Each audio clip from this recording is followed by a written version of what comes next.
Hello, everybody, and welcome to another episode of The Rotation, a ROSTERmania edition.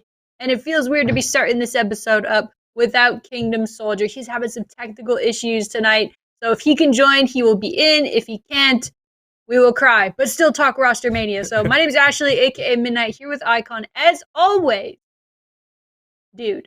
All right, so I know, Champs obviously was this last weekend. We're going to talk about it. But we got to talk about the current happenings in the Call of Duty community. Oh, we're just diving in, huh? No, not right away, but we have to talk about it. We have to just. I'm super excited. I don't know anything about anything, but I'm also a bad liar. Which one's a lie? You don't know. You have no idea. But so we could start off with just wow, Champs was Champs. It feels like. It always feels so weird when you have a big weekend like that you've been just looking so forward to for an entire almost a year. Champs last year ended, and we were already looking forward to what are we gonna do with the roster? How's that gonna work? What's the lineup gonna be? What's the new game gonna be like? How's content gonna look this next year? Got through all that. Got through all the matches. Finally got the Champs. And it delivered. There were some crazy matches. I do think that, obviously, RØKKR fan. You see I got Minnesota. I'm crazy, okay? Stage 5 was nuts. I feel like a lot of the matches for Stage 5 Major were crazy, but nothing brings the weight like Champs does. And just every match felt so, so important. So I'd love to know, off the rip, IKON, what did you think of Champs? Did it play out exactly how you thought it would? What was different? What was the same? I just love to know your overall hot takes from the weekend. Yeah, so a ton to talk about here. First of all, I think the team that most people would be considered to be the best is the team that won. I think it's deservedly so that Atlanta FaZe came out. They played really well. Their first match, they went 3-0 over NYSL. Second match, they went 3-0 decisively over Dallas. And then they won the championship 5-3, obviously, against Toronto. But overall, I think if you're looking at a place to start, I think that they were the best team all year. They were 37-7 throughout the entirety of the year, won 3 majors. They were by far, if you look from the beginning to the end, they were by far the best team in the CDL. So I think that it kind of played out how we thought it would.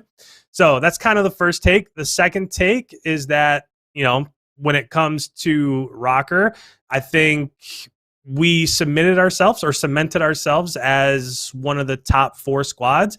I think going in, I thought there were 5 teams that really had a chance to make waves as this played out. And I think it played out that way other than OpTic. I thought OpTic might have had a little bit of a better showing. Of course, they dropped that first match to NYSL, which we weren't quite sure what to expect when that match started. When it came to NYSL with Clay coming back and would they have enough time to get back into the groove and the swing of things.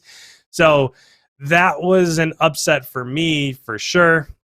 But then they dropped down to losers, got a win over Florida. And then after that, they ran up against Toronto, and nobody really played well against Toronto outside of Atlanta. So when it comes to RØKKR, I think that first match, I'm not sure what happened there against Dallas. I thought that we would come out. We had just beat Dallas in the Stage 5 Major in a pretty convincing fashion, but then it comes again. You don't really quite ever know what you're going to get out of Dallas, right? They're so good. They're always so prepared. They just vetoes seem to go their way, and they don't make any stupid mistakes. So you don't know what you're going to get out of Dallas. So that first matchup didn't quite go our way. Dropped down to losers, got the win over LA Thieves, got a pretty convincing win over NYSL, and then took Toronto Ultra all the way to map 5. So I think when it comes to RØKKR, I think that we cemented ourselves as a top 4 squad in the league to end. And the other takeaway would just be that Toronto is, for me personally, I think Toronto is clearly the second best squad in the CDL. I think, and I know we're going to get into rumors and rostermania and all sorts of stuff that's out there. But I think when it comes to Toronto, they're a squad that's super scary going into next year. They're one of the few that probably won't make changes, probably don't have to make changes. So, yeah, my biggest takeaways is that the 4 best teams is really who we thought the 4 best teams were going to be. Didn't have a ton of confidence in teams like Florida heading into champs or LA Thieves, and they were one and done. So, overall, the most deserving team won, and RØKKR had a decent showing. I think everybody would have liked for them to play better or make it maybe just a tiny bit farther than they did based off of what happened in the Stage 5 Major, but we were still competitive, and we came out and took Toronto Ultra all the way to map 5. So in certain ways, you can't really ask for more than that. Yeah, I think that's super true. I agree definitely that FaZe, like, they deserved it. I mean, all year they were so dominant. They had their slip-ups, they had their moments, but when it mattered the most, I think at the end of the year, obviously, like we're talking about, it's the end. It's what we're all focused on all year long, and to go there and show up and just do the dang thing was insane. The whole roster just is, they play so well together. Like they're cracked and they're also fundamentally sound. So it's just really fun to watch. Unless RØKKR's playing them, of course. So, I mean, yeah, I mean, RØKKR, 4th place. I mean, all year hanging out in top 8, top 6, win a tournament, win Stage 5 LAN, unforgettable, best of 9 reverse sweep. Woo! But then I mean, obviously placing 4th at champs isn't what you want. Like, you want to win, you want to compete. I think us going to Game 5 with Toronto showed that, you know, we were right there. I literally need to ask the coaches why we picked Checkmate Hardpoint. I need to know. I know we asked Jake in the post-match interview, but trust me, I would be buying those boys some drinks and asking why and how did we end up on Checkmate Hardpoint. Listen, I'm not a coach. I don't know anything. I don't know what I'm talking about. But I just wonder sometimes. I mean, maybe there's, I don't know. There's probably a different map that Toronto's nasty on. Like, Toronto's a nasty team, right? So that's kind of my take on it, is that Toronto, they deserve to be up there. When it came to grand finals time, I think I tweeted out, like, I want Toronto to win, but I think FaZe will. Toronto kept it a little closer. I think I predicted 5-2 for FaZe. I think it ended up going 5-3. Or was it 5-4? No, 5-3. 5-3. Bro, if it would have went map 9, I think Toronto could have won it, right? Or no? I wouldn't have put it past them. I mean, it's their best game mode. They're always super well prepared when it comes to Surge. I could have seen it happening for sure. Yeah. It was an awesome weekend. It was cool to watch the matches. I was bummed because I was not in LA, nor was I at a watch party in Minneapolis. I was having watch parties with my cats. Shout out Simba, the number 1 RØKKR stan right here. But it was still great to watch the matches, always entertaining. And I just, I guess I was happy to see a BZ get champs MVP. I thought like him and Simp were so close, 1A, 1B all year for the MVP race. So kind of balanced each other out a little bit. Simp gets season MVP, which I think he's deserving of course. And then a BZ gets champs MVP. Jeez. So don't think they're going to change next year unless it goes to 3v3 or something crazy. I'm not sure. There's no shot. But I guess, yeah, I would love to talk a little bit more about just RØKKR's performance. So obviously coming off of the massive Stage 5 LAN victory. Ooh, smoke. They came in, I think we mentioned on the podcast, you know, Dallas is one of those teams where when they lose, they're going to come back better. And that's scary, right? Like they looked really good. I was surprised at how FaZe just or was it Toronto that manhandled Dallas? Or both?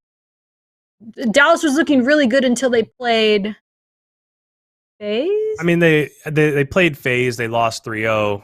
Yes, okay. Both matches they had against Toronto went the distance. Dallas won the first one. Toronto won the second. Right, okay. So, I mean, they're absolutely, like, lights out. So I knew we were, you know, I'm not going to say, oh, this is the hardest matchup we could have got, but, like, I knew it was going to be a tough one. Yep. And my least favorite thing as a longtime OpTic member and fan is hearing that you came out flat on day 1 of champs. That's just like the SIG over there. So watching that happen to the RØKKR guys, I was like, man, like I believe in these guys so much, and they believe in each other too, most of all. And they just proved to everybody why, you know, in 2 weeks before. So to watch them, they'd be able to bounce back, start getting some momentum in their favor. You know, they were able to take out LA Thieves, which that's I wonder who's going to be on that roster. That's probably the roster I'm most excited to watch get built in this offseason with how crazy their movement was during the season. I can only imagine it's going to get even wilder in the postseason here. But yeah, and then, you know, NYSL. Bro, I said on the podcast, I wanted to predict NYSL, but I just could my homerdom. You know me, I'm always homer picking. Somehow still won predictions. I mean, spoiler alert, maybe I didn't. We'll see. I actually haven't seen the final score. We'll see where we landed. But I knew, like, NYSL, Clayster on LAN, Asim, freaking out on main stage in a good way, obviously. Like, they bring the energy. So yeah, I was obviously, you know, sad to see them lose, but I knew it was going to be close. I don't know. It was nutty. I think we're looking at like the weekend as a whole. Do you think anybody saved their spot on a roster with their chance performance? Ooh. I'm putting you on the spot. I did not tell him I was going to ask him that, so get ready. That's actually tough because, again, rostermania, RUMORmania, we're going to get into all of it. I think that there's going to be a ton of moves. I think that there's only a handful of teams that probably won't make a move. So to say, did anybody come through and save their spot? I don't know, because I just feel like there's going to be moves all over the place. I think there were probably a couple question marks when it comes to Dallas. Like, I know Shotzi was an MVP finalist, but the first half of the year wasn't really quite the Shotzi that was the MVP last year. Illy wasn't really playing great, but I thought everybody across that Dallas roster played pretty well throughout champs. So maybe they're a team that doesn't make a ton of moves, but that is yet to be determined. So I don't know. I just think there's going to be so much happening across the league that it's hard to tell, like, okay, this person played super well, because when you look at the teams that showed up and played really well, the only teams you can really point to are the top four teams that we kind of expected, right? So when it comes to like LA Thieves, did anybody on LA Thieves do anything to cement themselves a roster spot next year? I don't know, right? Because they only had one match. So that's kind of tough to go from there. One other point that I do want to make real quick, because you mentioned something about the Checkmate picks, right? So I looked into it. I went back, I looked through all 5 stages, because when we were doing the co-streams, it seemed like when they started airing what the map vetoes were and what the map picks were, it seemed like Checkmate was like an auto veto, right? It didn't really matter if it was hardpoint, or back then when we were playing it at S&D or Control, it was like, we're not playing Checkmate. So when you look at like the first few stages, we played Checkmate 2 times in stage 1, and this is Checkmate hardpoint. We played it 3 times throughout stage 2, twice in stage 3, right? So we never played Checkmate hardpoint until stage 5, and it had a ton to do with why we were successful throughout stage 5 and why we were able to win that stage 5 major. We actually played it 7 times throughout stage 5. We were 5-2 on that map, and it was by far our best hardpoint. But then when you start looking at who you're playing it against, so like if you look at Toronto, it's also one of Toronto's best hardpoints. So like in stage 4, they were 4-0 in Checkmate hardpoint. When you look at champs, they were 2-0. And for the year, they were something like 15-9 or something on Checkmate hardpoint. So I don't know. I think it's deserved to be playing just because we played so well and it had so much to do with our performance throughout the stage 5 major. But then when you kind of look head to head, Toronto is really good on that map. So who knows? I think it could have been a point of we were playing it really well. We had a ton of confidence on it. So let's just see what happens against Toronto. So I don't know. I mean, I guess you can look at it at both ways, but we were playing it pretty well. Just didn't go our way against them. So it is what it is, but just wanted to kind of throw that out there when it comes to Checkmate hardpoint. Nice. IKON with the stats. Yeah, I remember Jake in his post-match interview, like, acknowledged it head on. I'm not sure if Joey asked him about that or if he just wanted to bring it up, but he did mention, you know, we've been looking really good on it lately. You know, this is our record lately. But just Toronto's so freaking good at it, dude. I don't know. I mean, and that's the thing is Toronto's so dang good. And it's, you know, one day you show up and you could 3-0 them. And the next day you show up and, you know, it doesn't go your way. It kind of depends on the day and how everything shows up. I was, you know, I'm glad phase one, but I was a little sad for Toronto. I mean, definitely like I saw people tweeting me, you know, after I said, I hope Toronto wins. They're like, they're our rival. Why would you want that? I'm like, dude, they beat us. Like, if they go on to win, we look like, you know, we're low key in third place or something like that. Like, you know what I mean? And I mean, respect to them, right? They've been really good. I'm super interested to see if they're gonna stick or not. I have a feeling, bro, that they won't. There's really? I would bet. I don't know anything. Okay. Yo, Brian's in the chat. Coach is in the chat. If it wasn't Checkmate, it was Moscow or APEC on bad side. And yeah, I guess you could say like bad side on those two maps are arguably way worse than Checkmate, which they have looked better at. So. And Moscow is probably our worst hard point throughout the year, so you definitely don't want to pick that one. No. Yeah. And then APOC, I mean, we played them on that in the best of 9 and won it, but that map's dicey. Right. I feel like APOC's dicey. I mean, playing Toronto on hardpoint is dicey. Thank you, Brian, for any Yo, I wonder if Brian would be like down to come on during rostermania, or if he just knows way too much to to even be able to have to even have a conversation with us about it. Yeah, so Brian mentioned, so basically the 3 map picks we had Checkmate, Moscow, or APOC, bad sides. And Moscow and APOC were our worst 2 maps, which is true. And they have been looking better on Checkmate. Toronto's so nasty on Checkmate, man. And 2, I think they are as well on APOC. I don't know. They're average decent on those other 2 maps. They're average on APOC. I suppose you have to look at, like, and I'd love to know Brian's take on this if we have him on, but you have to look at, like, I think what maybe made us better at the end of the year was we started playing to our strengths and not what the weaknesses of the other teams may have been. Yep. And I think that got us really far in stage 5. I think that's why we saw a lot of the success that we did. So, yo, Brian says he doesn't know anything right now. He hasn't talked to anyone. What? Brian, you got me good on Twitter the other night. When you said whatever the Jon Snow gif is of like my watch has ended, I was like, I knew he was trolling, but it still just pissed me off and gave me that 1% anxiety. Checkmate is our best 2, so we need to do it. Yeah, it makes sense. Toronto's nasty at hardpoint. One thing I want to say about Toronto too, like how you were saying, like how could you root for Toronto if they're like our biggest rival or whatever? One thing I'll say about Toronto is I think that they are, and they might not get credit enough for this, is I think they're a super likable squad. Like when you see them, when they win a map, they're not like trash talking or, you know, yelling across the stage. Yeah, or they're whatever. meditating, bro. Yeah, they're focused. They're there to win. And when they lose, I don't know.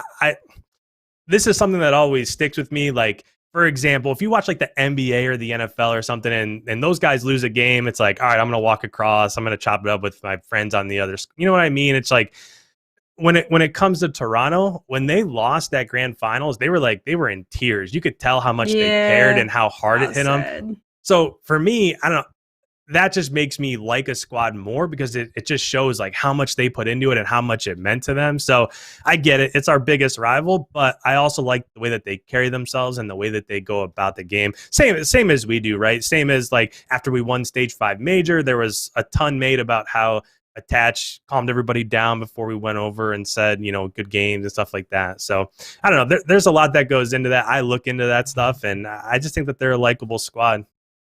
Yeah, I definitely agree. I think they're a good bunch of guys. I'm so impressed. I mean, with all of them, but I think Vance being in 2 grand finals and champs, but 5 years apart is kind of wild. Like it just shows like he's always like. He was like borderline not going to get on a team at the beginning of CDL season 1. Like he was like a last minute kind of, throw him on the bench person. And now he's instrumental, I think, to Toronto's success. So, and also I was super impressed with Cammy. I think I don't know, would you say he gets adequate amounts of gas? I feel like he's underrated. People talk about insight more on Toronto, but I feel like Cammy's he looks terrible to play against. I'm not gonna lie. Yeah, I mean, I don't know, probably not Like adequate in the sense amount of of gas. difficult.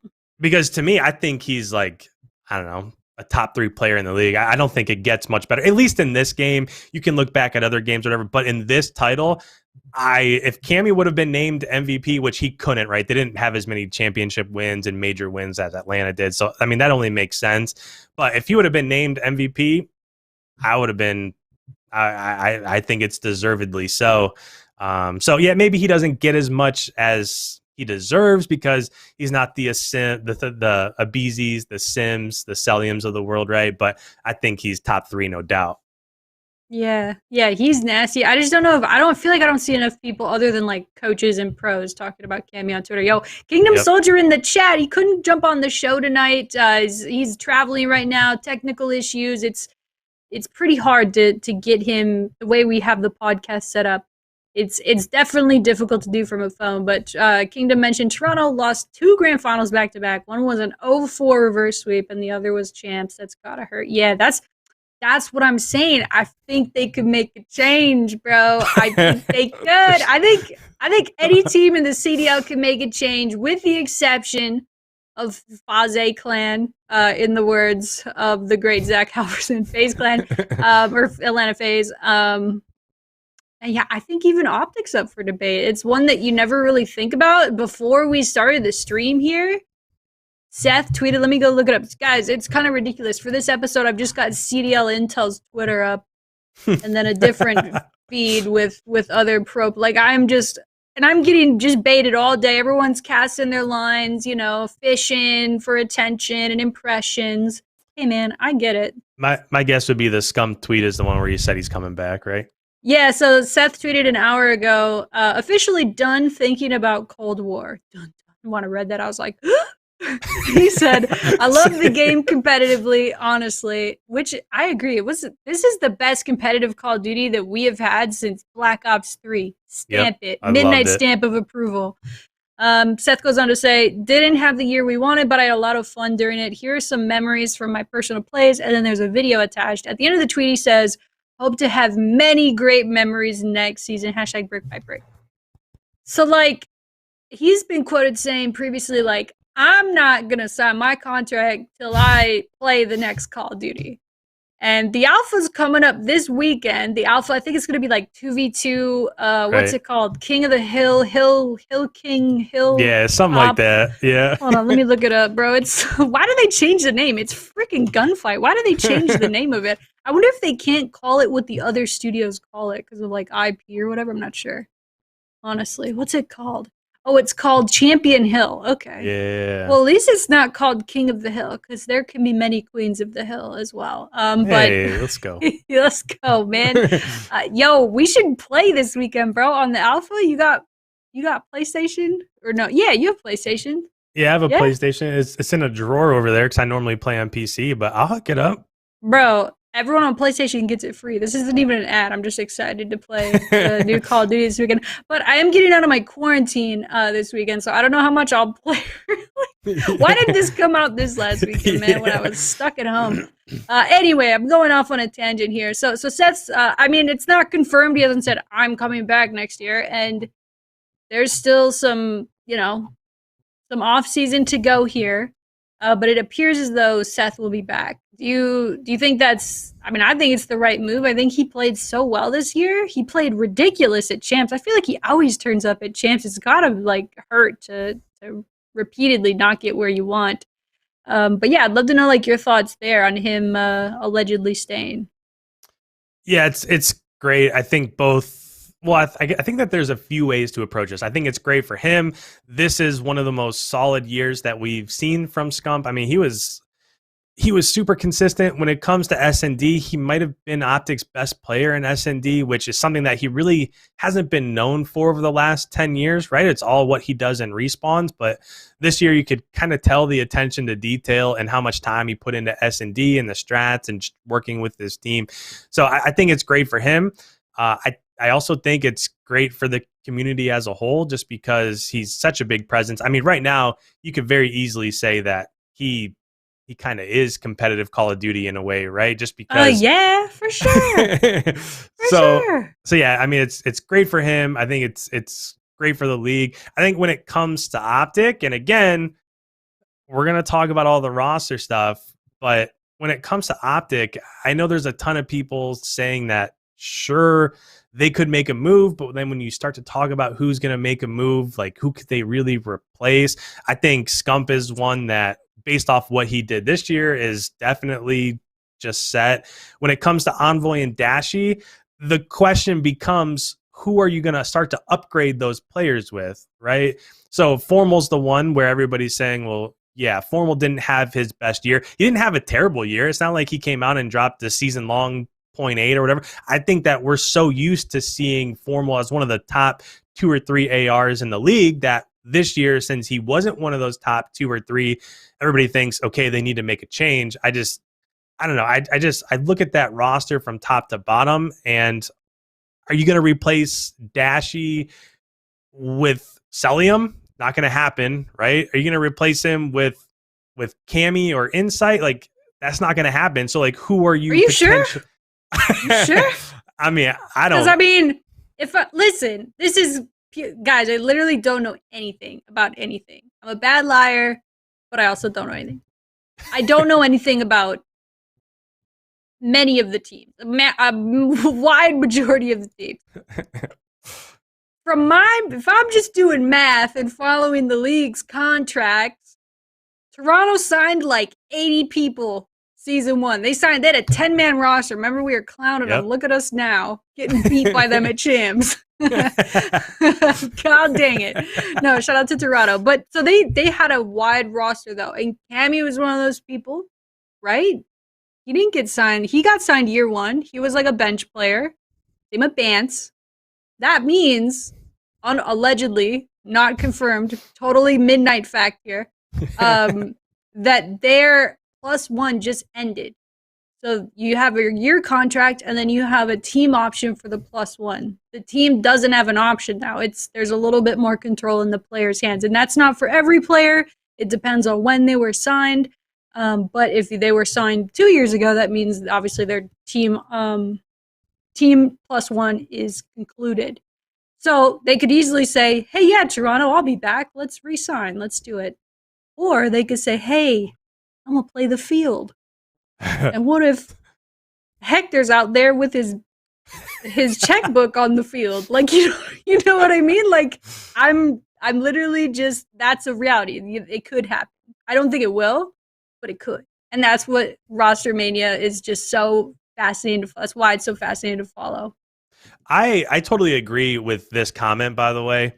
So this comment says, Accuracy and others have talked so much about how OpTic needs analysts. Why can't they just keep the squad, hire analysts, and be fine? And I 1,000%, that's the take that I had literally, like, it was an hour or 2 after Champs ended. I feel like when it comes to respawns and hard points and just overall slaying power, OpTic is there against everybody that they play.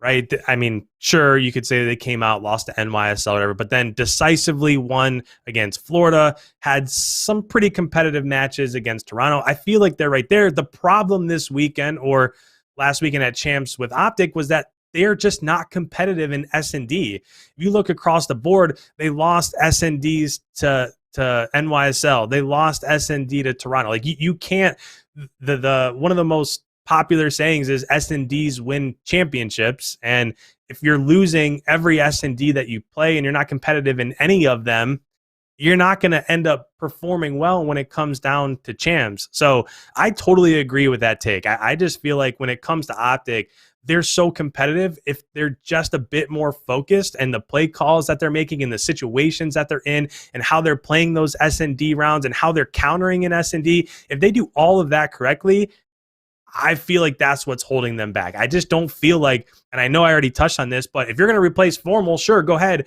Who are you going to replace him with? Are you going to replace him with Arcides? No, it's not going to happen, right? Are you going to replace him with Clayster? I mean, that's one of those things that has been thrown around, but I don't know. I just... Octane, Slasher, Accuracy, like there's ARs that are free agents. We kind of know where they're going, right? I have no idea. I don't know. It's just when it comes to OpTic, sure, you can say, let's make a move. Let's replace Envoy. Let's replace Dashy. Let's replace Formal. Who are you going to replace them with? I just feel like you're probably not going to get the Kleenexes of the world, even though you seem like it could be possible.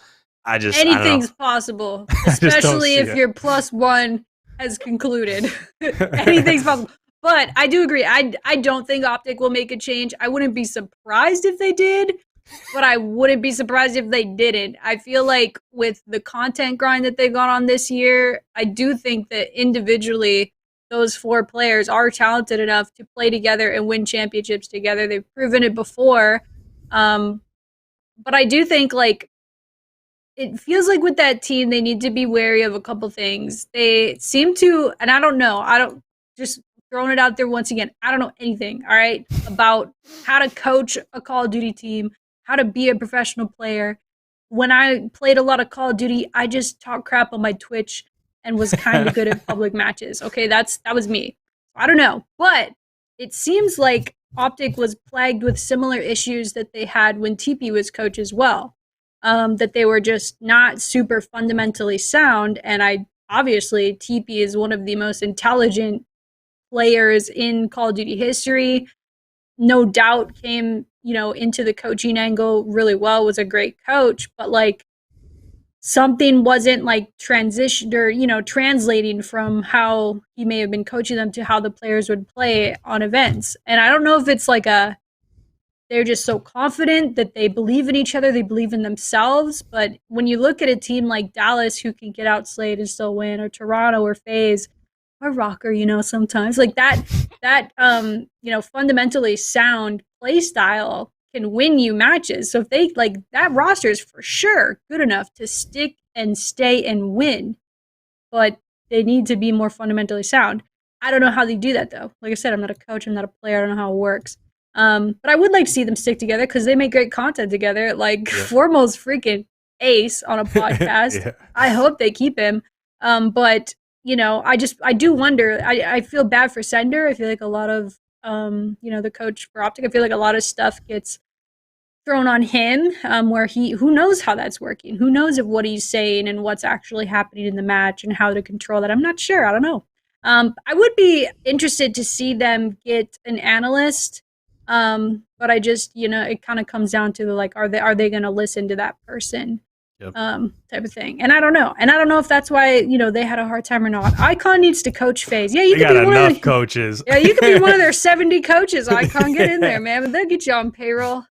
When it comes to the OpTic AR angle, just real quick, you start to think, I know we've talked a little bit about like who could you replace them with, and the first name that always comes out, and I've already seen it a bunch in the chat, is Octane.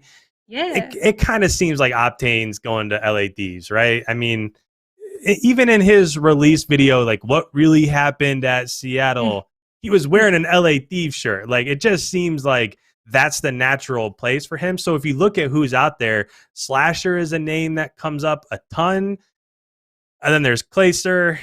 And then from there, it really like, who else could you pick? I mean, for me, I don't know if, and I don't know, I'm not, look, I look at Call of Duty. I like to analyze it. I like to say who's going to be who. I am not in depth with like who gets along with who or whatever. But it seems like if you put Slasher on that roster, I'm not quite sure that the vibe is really there, right? It seems like a couple of those players would probably butt heads. Who knows? I mean, he seems like a pretty intense main AR. Not sure that really goes over well with like Dashy, for instance. So I don't know.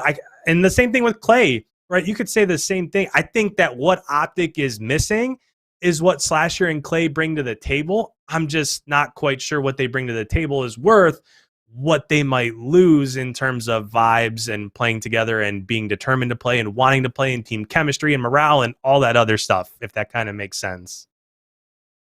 No, it definitely makes sense. I don't know who you slot into that team. I feel like the only and I don't know, just kind of against the OpTic way really, because it's about, sticking together, building the chemistry, going through hard times and coming out on top. We've watched OpTic do that over the years multiple times. But yeah, I just do wonder like what's not clicking. I think what changes for that team is picking up like a new player that's, sets the world on fire a little bit. I think that would maybe be an option that they end up going with. But right now, it's like, I do see what you're saying. Like, it's a lot of lateral movement or moves that are not possible. So I don't know, man. I don't know if OpTic's going to change.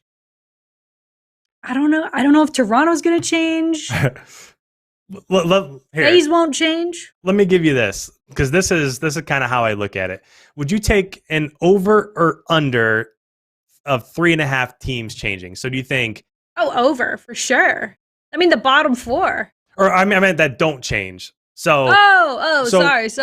So for me, I feel like I couldn't see Atlanta changing. I just don't see Toronto changing. I know that, we might differ a little bit there, but on the other, so for example, I can see them sticking too. You want to talk about a main AR that could immediately change OpTic? Imagine if like Insight went there, right? He came in halfway throughout the year. That kid is absolutely disgusting. You put him on that roster. Now, I don't know like the vibes and how we would mesh and whatever, but if you're talking about just clean, just plain old stats, it doesn't really get much better than him. But anyways, I don't see Toronto making a move, and I'm hoping I don't see us making a move either. I feel like down towards the end of the year, our roster just seems so competitive. Now, I think that there are going to be a ton of people that want pieces from our roster, most notably, obviously, Standy, because when it comes to performing in this league, you need a cracked SMG that can slay with the Abizis and the Shotsies, and other than maybe this year, the Envoys of the world. And Standy proved that this year he's one of those guys, right? It's like Abizi, Shotsy, Envoy, and then maybe Kleenex, and you throw Standy in there. Like that handful of players, those are like the best, most aggressive SMGs that we saw throughout competitive COD this year. So I don't think that we would make a move. I think that's another team of if you're looking at 3.5, like the odds over under 3.5, how many teams stay. It seems like we're a team that probably wouldn't make a move just because of how the year ended and how well we played. But outside of that, I feel like the rest of these squads, the other 9 squads, are just wide open. It's gonna be a crazy off season. That's all I can say, is it's gonna be crazy. I think you are like, if I'm trying to think of who else may not change. Yeah, I think even OpTic is, I think, in jeopardy. I would say if I was gonna bet on it, which I would never bet on anything CDL related. This is a terrible way to form that. I'm gonna bet you 3 donuts. Or no, what is it? I'm gonna bet that over 3 teams stay. Okay. I don't know. It's hard though. It's hard to say because, and here's what I think, what I was gonna mention with the OpTic guys was, you'll notice like a lot of the like, oh well, it wasn't on LAN, or oh like the circumstances weren't, perfect, or we just, didn't show up.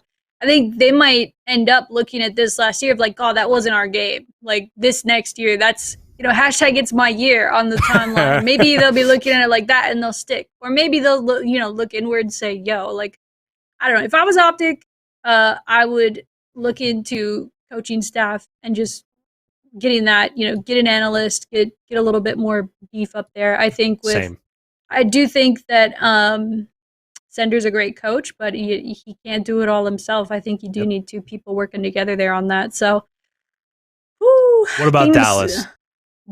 Dallas is going to make a change. I mean, they dropped Hook after they won, so like they're going to make a change. I would bet. I wish Kingdom was here to talk about Dallas. I know, Kingdom. What's your Dallas take in the chat? Yeah, for me, I mean, it seems like even though Viva was playing super well, it seems like he might be a piece that moves. Now, the other thing that obviously plays into this is when you think about Vanguard, we don't know what the meta is going to be. And if it's 2 AR, 2 SMG, I feel like, for example, a name that's been thrown out a ton when it comes to Dallas is Clay, right? Clay going back to Dallas after what they did during the Modern Warfare season. But when you do that, if it's a 2 SMG, 2 AR meta, I feel like they'll be able to perform with ARs, but we already saw throughout the middle part of this year when they tried to move Illy to an SMG next to Shotzi, it just didn't work. That was one of the rough patches that they had this year, is that those two running SMGs really didn't work well. The beginning of the year when Hugh was there, they played really well. The end of the year when Vivid was there, they played really well.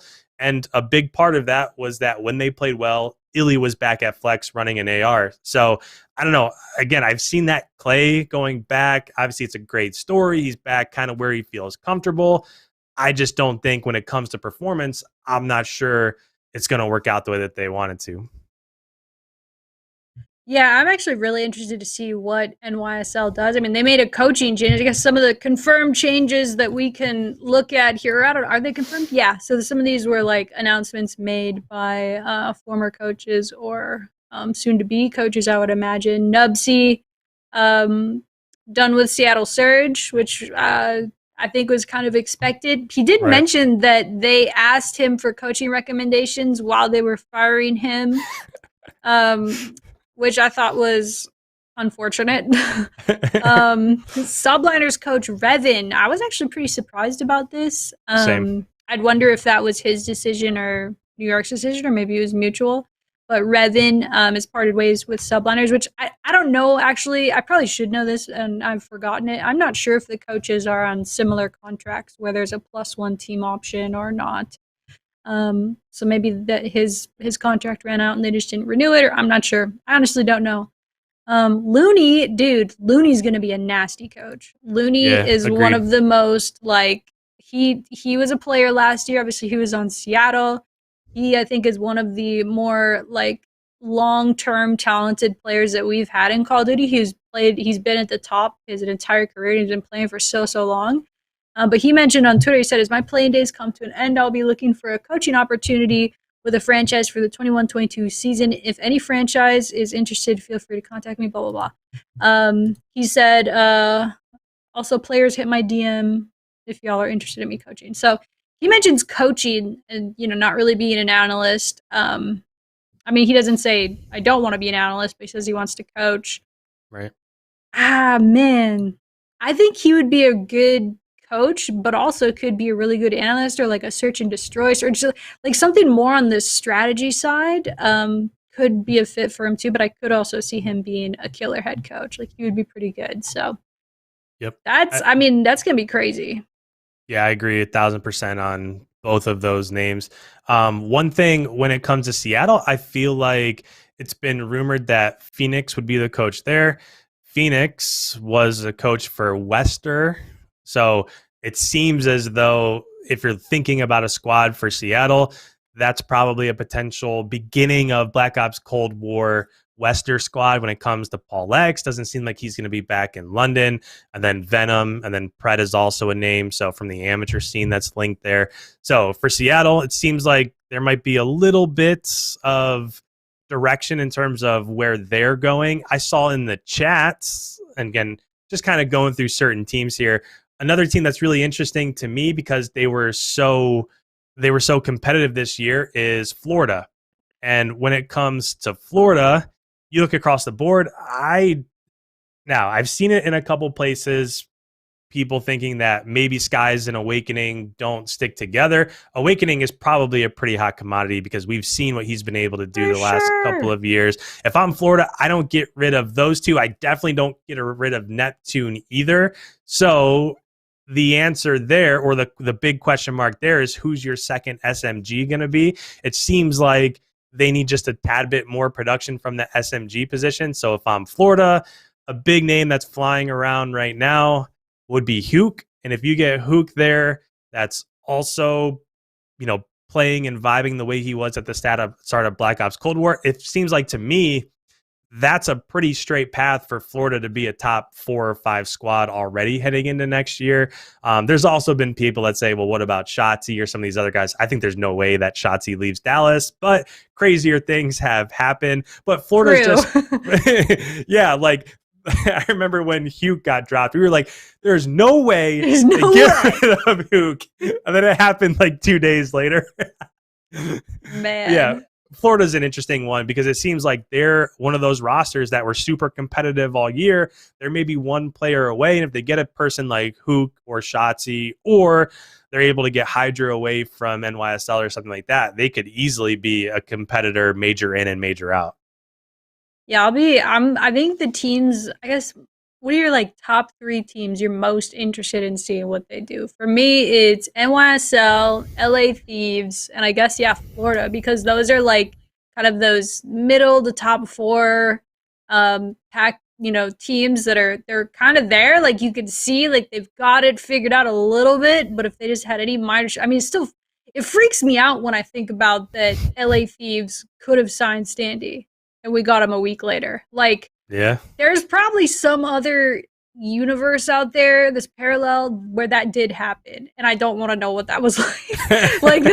like it's crazy. Like I think that LA Thieves, they didn't have a great, first year in CDL, but I think they're gonna figure it out this offseason. They're gonna really turn that thing around. I'm excited to see who they retain. I mean, tell me if this is crazy. We're talking about, maybe who goes to Florida.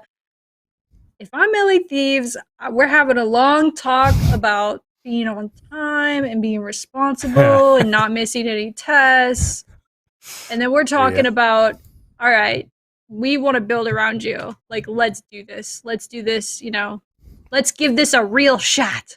Yeah. That's a little risky though. I mean, do you think like if it's just completely hypothetical situation that I've made up, which this whole podcast is, by the way, like, what does LA Thieves need from Hook to feel comfortable to build around them? Does that seem risky to you, or does that seem like the move?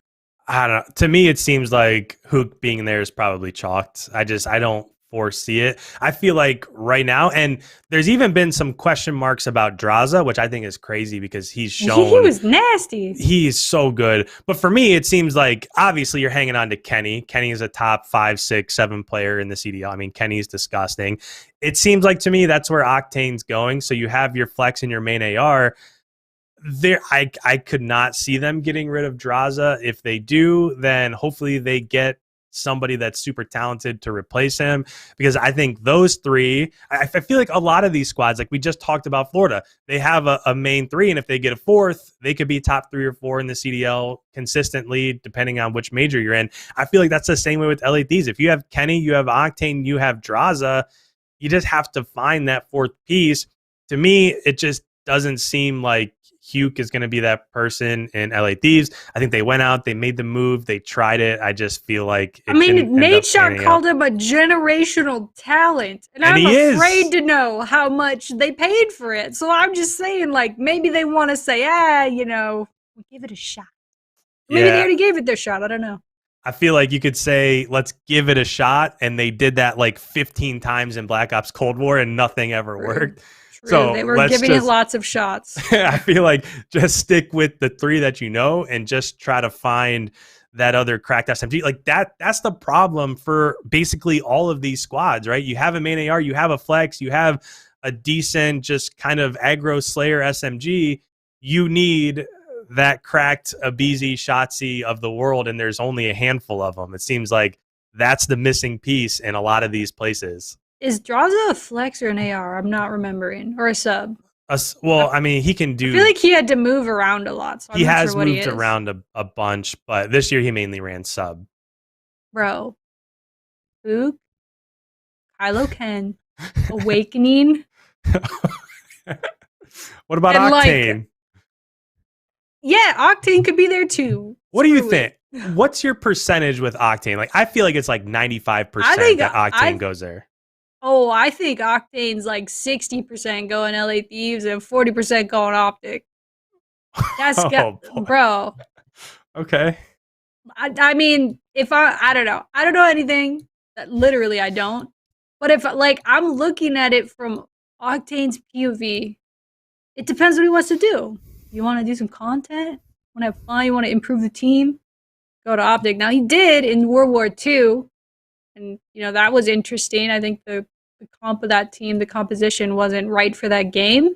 But I don't know how, if you're a player, you're not seriously, if you're a free agent right now, not looking at OpTic and you're a main AR thinking, okay, I could slot in there. But I mean, he's been on LA Thieves, won with LA Thieves twice. They had an insane run in Black Ops 4 together. I think that makes a lot of sense too. So I don't know. I guess I just kind of talked myself into it a little more. What do you? So let's look at like some of these, like I guess like the bottom 4 teams. Seattle squad wiped. LAG, can't imagine much of that roster is going to be there. Squad wipe. Squad wipe. Like if you're a franchise that's at the bottom right now, and you're looking at the landscape, what are you trying to do? Like if let's just put you're the GM of LAG right now. No offense to the GM of LAG, this is all hypothetical. IKON, what's your move? Who you calling? Say you have everyone's contacted your Rolodex. Who are you like trying to maneuver onto that squad that seems possible right now? I'll preface this by saying the whole GM role is not what I exceed at. Like, look, I'll do it for you. I'll do. Yeah, I mean, I can break down any gameplay, whatever. But when it comes to like the AM scene, like I don't watch the challenger stuff really. Like I know who these players are, but when it comes to, for example, if you're sitting there in your LAG, where do you go from here? I'm not super in touch with the challenger scene. I don't watch those challengers cups. Like I watch what happens in the CDL. So right now, like some big rumors is like, well, some of the big names that'll be out there are like Gunless, TJ, Methods, right? Like all pretty solid pros. But it just seems to me, just based off of what we've seen so far this year across the league, this past season, this Black Ops Cold War season, is that you can strike gold with a lot of these AMs. I mean, we've basically seen a super impactful AM on many of the top 4 or 5 squads, right? I mean, you can talk about Standy and Insight. Those are the 2 most notable ones. But if you're sitting there and you have to look towards the future, I think you're trying to find your Standy or Insight. I feel like you know, and this is just me, I feel like you know what you're going to get if you go like the TJ Methods, Gunless, that sort of route. They are great players. They have all had a ton of success in the past. You can't take anything away from them. But when you're trying to compete with Celium, Arcity, Simp, Abizi, you have to find players that are somewhat compatible or at least can develop and be compatible with those guys. And I don't know. So if I'm LAG, I don't know. I say good luck because I don't know that scene. And if you don't have any building blocks at all, really, I don't know. It's tough scenes from here. I think you got to go the classic United route back in the day. You get a vet or 2 and you go try to find those cracked AM players. Although I will say, like, I feel like, I mean, you mentioned all these cracked AM players getting called up. You have Afro with London. I think London should build around Afro and find a veteran and pair them up and get 2 other cracked players. But like, it seemed like, especially like for teams like LA Thieves and whatnot at the end of the year, like all of the AM talent that was top got taken, right? And so they're kind of like looking at the rest of the pool, and now you're in a scenario where the new Call of Duty doesn't come out until November 5th. Woo! I'm excited. Let's go. I'm gonna go. Oh man, I'm gonna be playing. Yo, we should play 2v2s this weekend, bro. We'll dominate. We'll dominate. But I think like just I don't know who's there, and I don't know how you scout that talent right now until the new game comes out.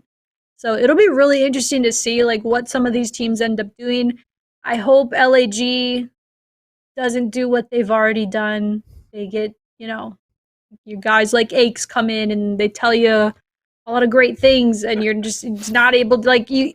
I do agree that with some of the veterans that are in the league, you need to be mindful of who you're pairing them with and making sure that they're doing things that are, in the best interest of winning in the team and not in the best interest of trying to stick together with their buddies that they feel really comfortable with.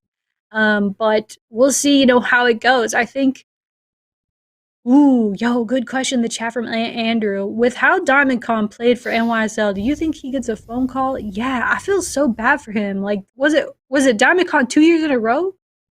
Like, got kind of dwindled out of champs? Like, he was on the NYSL lineup, then Clayster comes back. Well, this year it was both the Challengers champs and the CDL champs. Like he had to miss both of those because of the way it worked out. Damn, get wrecked. I think he'll definitely get called. I feel sorry. That was really damn get wrecked. I feel bad, man.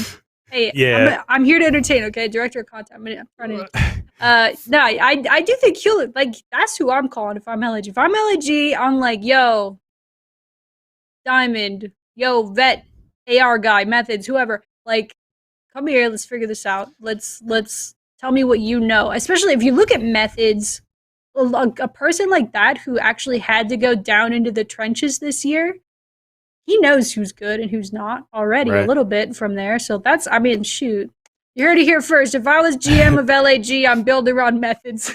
Well, That's where I'm going. the other name that's out there very similarly with NYSL is Mac. Like right now, it seems like there's a Seam and there's Hydra. It seems like Sib is probably gonna go there, and that's another squad where if you're talking about squads that could potentially be really nasty heading into next year, if you're Slasher and you get on that squad, I mean, I've seen that foursome in quite a few places with Asim and Hydra. We've already seen this year that they can literally be the number one SMG hardpoint duo. They did it as soon as Hydra came on the scene.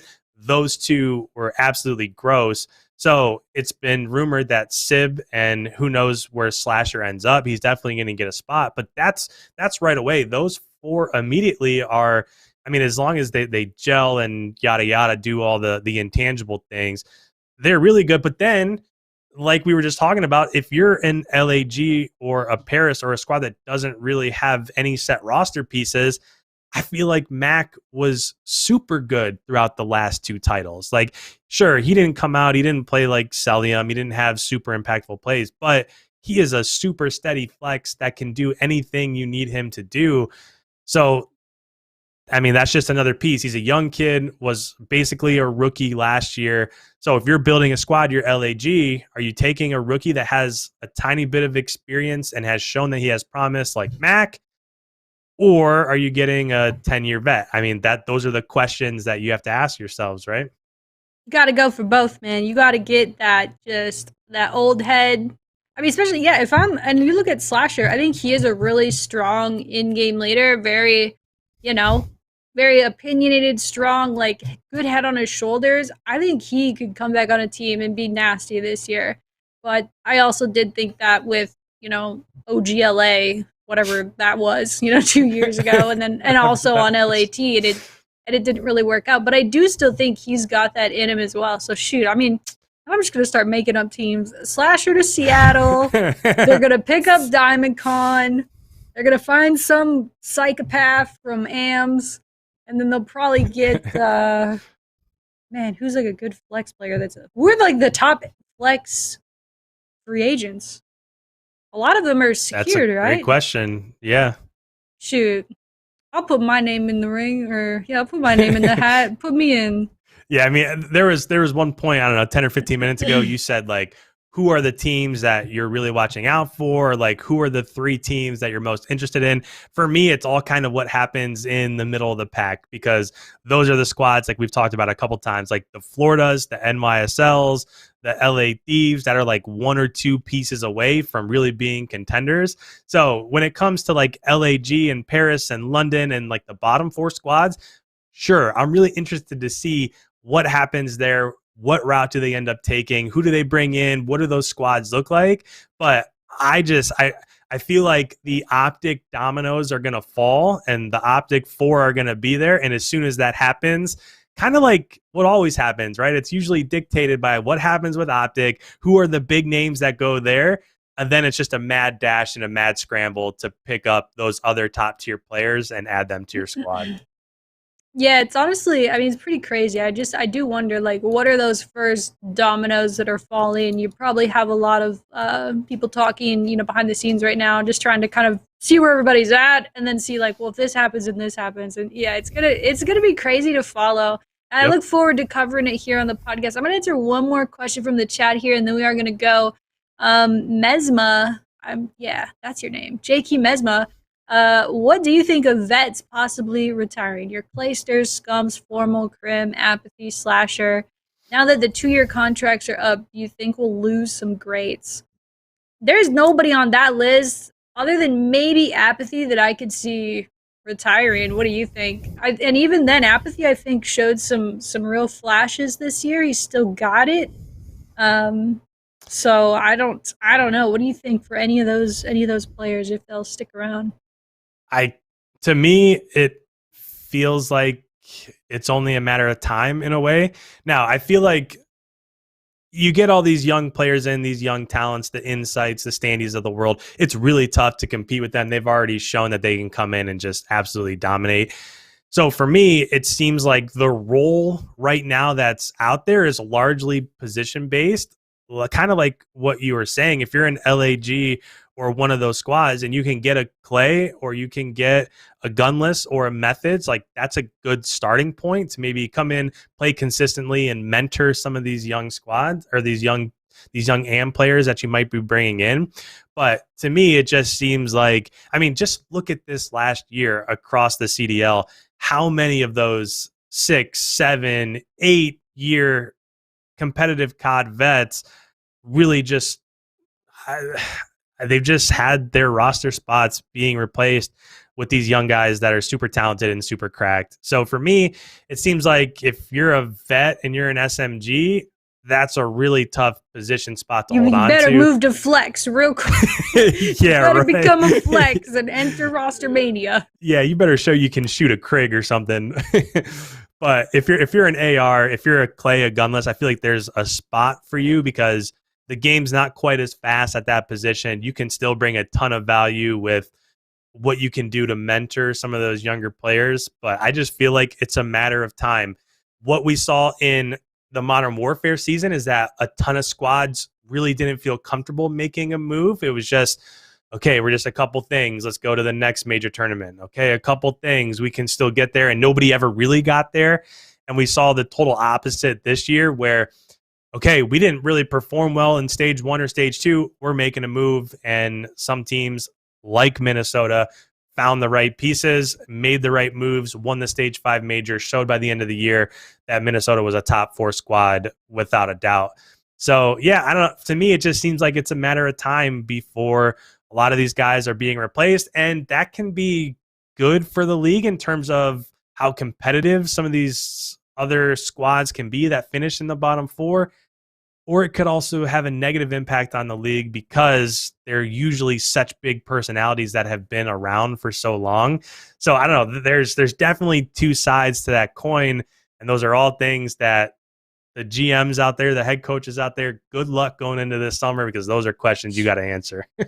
Yeah, I don't envy any of the, especially, I mean, yeah, if you're like a GM or a coach of a kind of a mid-tier or lower tier kind of organization at this moment, it's gotta be stressful, bro. I remember how stressed out I was 2 years ago when we were making the team because it was, I mean, genuinely, it was tough to let players know who we were. We were a new franchise. They had to move to Minnesota. That was a big deal for some of the players. And so it's hard, bro. It's because once you have kind of like a board that you're looking at and you're like, okay, like here's our priorities, here's where we're trying to go. And it might work out, it might not. They might say, yeah, we're down. And then at 3 a.m. you're on the phone realizing they're no longer down. And you're like, all right, we're going back to our board. It's a crazy, stressful time. I don't envy anybody who's having to kind of stress their way through it. But I am so glad that we're just here and we just get to talk shit. Same. Literally, we're just here, very stress-free. And I do realize it is it's the much easier position to be in. And for sure, like, honestly, it almost makes me sometimes uncomfortable to talk about some of this stuff because I know how we're simplifying it isn't how simple it actually is behind the scenes. Oh, well, just go get out and get this guy. Like, it's not like if you're looking at it with like retrospect, yeah, but like you know, it's so hard to actually do. So anyway, that's it for the talking heads tonight on the rotation. We'll see you guys. We will be doing these episodes, I think, through the rostermania period here. So I would guess another 2-3 weeks, maybe. We will end up putting the show on hiatus until next season because once rostermania news slows down, there's not much to talk about other than I can't wait for the season to start. So yeah, we look forward to seeing you guys next week. I think we'll be back on Tuesday at 7:30 Central Time right here on the RØKKR YouTube. Appreciate all you guys watching. Make sure to drop a like on the stream or video or whatever. Before you leave, make sure to subscribe if you're not already. Catch more cool content. Speaking of cool content, dude, I know it's stage 5 and champs just happened. We are going to have a champs episode coming out, but you got to go check out the most recent episode of Saga. It's of the stage 5, stage 1 was called stage 5 champs, I wish. Stage 5 majors W from the team, the crazy best of 9 comeback, awesome behind the scenes footage. I just linked that into the chat. So go check that out if you're into that. Go get your popcorn. Anyway, Icon, thank you for joining me as always. Great takes. It was dope. Wait! Before we go! Uh-oh. Who won the predictions? Producer Shannon? All year we predicted, we said, hey, guys, like, if we're going to predict every week, we might as well keep track of it. We might as well assign some points. And I don't want to completely just dunk on you here. Shannon says we don't have that graphic. I don't know what happened to her. So Shannon, no, I bet she's got. I know she's got it. No, there stop. it is. Let's go. Let's go. Woo. For what it's worth, I held the lead the entire year. And then really every upset that you picked came true. I don't know what happened. Look at stage 5. Look at your stage 5 points. Yo, look at my stage 4 too, though. Put some respect on that. Listen, I fumbled the bag in stage 5. Barely. You fumbled the bag in stage 5. Listen, I won all 4 stages and champs, and you just popped off in stage 5. You're like, you are the Minnesota Rocker. That's who you are. I am the Minnesota Rocker, baby. Let's go. Minnesota Rocker had a great stage 5, and so did I. Yo, what the heck happened to Kingdom's points in stage 5 there? He got a big boost. He got a boost. Shannon felt bad for him. And I'm just kidding, man. Yo, GG's. Yo, so I don't want to make my own prize. But maybe we'll put a little budget together, make a championship belt for me to display back here all year next year while we're making predictions. And then we'll just do it again next year. You get them again next year, Icon, Throughout stage 4, I was pretty positive it was going to go right there on my wall. I was too. And then I think I predicted LA Thieves and NYSL a couple times or something like that. I think I predicted London for an upset. I was getting some upset points, but I was also, it was crazy because I'm usually such a homer picker. And then, Rockers went off. You doubted Rocker. I'm going to bed. All right. Thank you. I appreciate you, dude. We'll catch you guys next week. We'll see you then. See you guys.